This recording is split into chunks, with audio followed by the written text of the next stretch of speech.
Phil Steele coming out swinging with his bold Big 12 statement. One of the biggest surprises in this year's magazine, TCU, comes in at 14 in my preseason top 40. How about that? Hey everyone, I am Shea Pepler here inside our Campus Insider Studios, and I am joined by our college football analyst, Doug Chapman. And joining us via Skype is our TCU insider, the voice of the Horned Frogs, Brian Estridge. And Brian, you heard that correctly. TCU ranked 14 in Phil Steele's preseason rankings. Is that a realistic ranking? What do you think? Well, you know, it's real in that it's published already. But yeah, Shea, you think about it, 14's awfully high for a young football team that is still looking to find its way in the Big 12. You know, Gary Patterson told folks when this team left the Mountain West and went to the Big 12 Conference that it's going to be a 3-year process to sort of learn the ropes, if you will, with the big boys. It's year 3.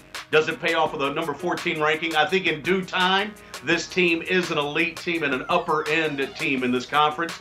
But out of the gate, that seems awfully high, I'll be honest. Yeah, I think it's very, very high. Top 30 team, maybe. Yeah. But 14th, no, I love Gary Patterson. I love what he does there as a coach, and I think he'll get it. You know, defensively, they don't have any problems. They just can't score enough points in the Big 12 to give opposing defenses problems. You bring in Matt Jokel from Texas A&M, and I like him, but he was a backup in college. He hasn't started. He hasn't shown me a full body of work to show me he can put up 30, 40 points a game. And last year's leading receiver had just over 440 yards. So they have to get more explosive. They have to slow things down a little bit. You know, maybe run the ball, slow things down a bit. They may have to. Well, I tell you what's happened now, Doug. He's brought in 2 new offensive coordinators, and I think you're going to see a totally different approach to offense.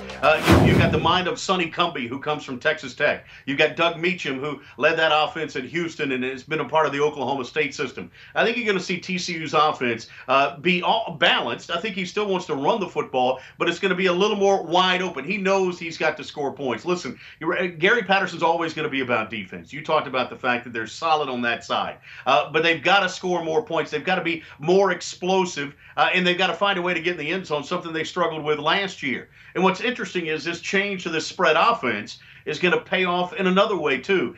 In talking to Coach Gary Patterson and these coordinators, one way they think this offense changes things is in special teams. Because now you take a guy like Trevone Boykin, who had to play quarterback last year. You mentioned Jokel, the transfer from A&M, who comes in and is penciled in as a starter. You've got Trevone not only as your top wide receiver now, but you've got him as a real weapon in special teams, where you can be much more aggressive than they were able to be last year. Listen, this change was made to help this offense score points. It was made to help recruiting because they know how kids want to come play for a spread offense. It's going to help special teams. All around, I think it helps this defense as well. So we'll see if Gary Patterson's risk here in changing offenses in midstream will pay off. Yeah, between Meacham and Cumbie, they're going to open this thing up. I'm looking forward to a lot more big plays offensively from the Horned Frogs. Horned Frogs. Not Brian. the Frogs, Horned Frogs. Brian, before we let you go, really quick, what have you seen from Jokel? What is the buzz on campus? He's still not solidified as that starter yet. What are you hearing?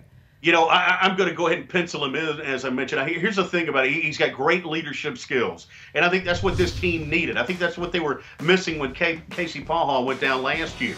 I think that's the #1 asset he brings to the table. He's got a big-time arm. He's going to be a master of this offense. He's not going to be the most fleet of foot, but as you guys know, in this offense, as quick as that ball is released, you don't have to be scrambling like Johnny Manziel. I think Jokel's going to be an impact player that at the end of the year, we're going to look around to the Big 12 and go, you know what? He might have been one of the top 3 quarterbacks in the league. All right, time will tell. Brian Estridge, thanks so much for the insight. Doug Chapman, great stuff.